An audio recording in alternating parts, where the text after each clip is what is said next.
Despite Israel's efforts to mitigate harm, there is no question that many civilians in Gaza are suffering as a result of the war that Hamas began.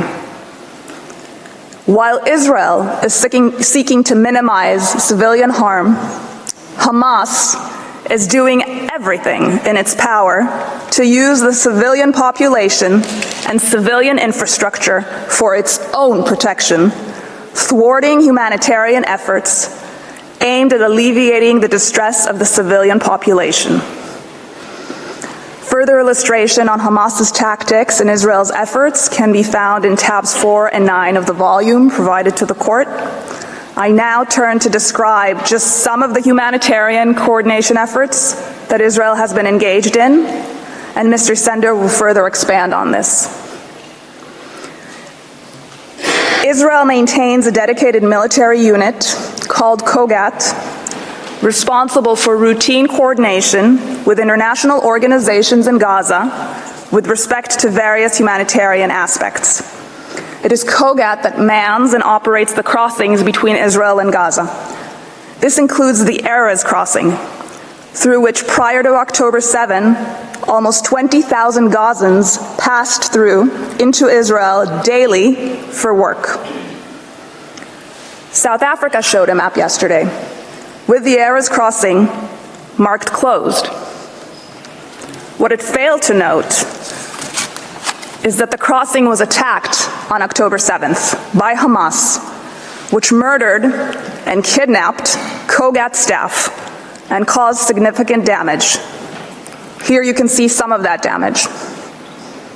Nevertheless, Kogat works around the clock to fulfill its role. Its large professional staff run numerous initiatives, of which I will only mention a few. First, Kogat manages a mechanism by which it maintains an up-to-date picture of the needs in Gaza. It does this with the UN, other international organizations, and states, whose representatives sit in Kogat's offices. Kogat uses this monitoring to help donor states and organizations prioritize their aid efforts to fit the evolving situation on the ground. Second, Kogat facilitates the entry of aid into Gaza. Israel has publicly stated repeatedly that there is no limit on the amount of food, water, shelter, or medical supplies that can be brought into Gaza. To increase capacity, Kogat has reopened the Kerem Shalom crossing, as acknowledged by the Security Council in Resolution 2720, despite Hamas putting it under fire.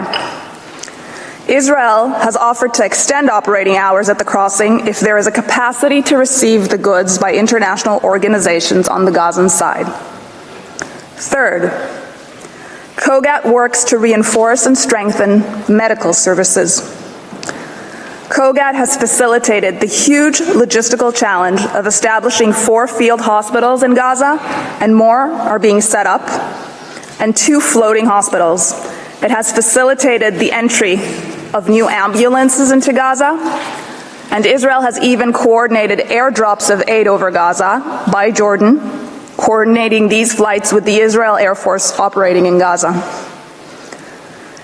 This, of course, is not to say that nothing more can be done, or that there are no challenges to the humanitarian situation in Gaza. Such challenges exist and change according to the evolving circumstances of the conflict. But it is to say that the charge of genocide in the face of these extensive efforts is frankly untenable. It is an inconvenient truth for the applicant's case, but one of the most significant challenges is the fact that Hamas commandeers consignments into Gaza and controls their distribution. Gazan residents have reported that Hamas is regularly stealing aid at the expense of its own population for the benefit of its fighters.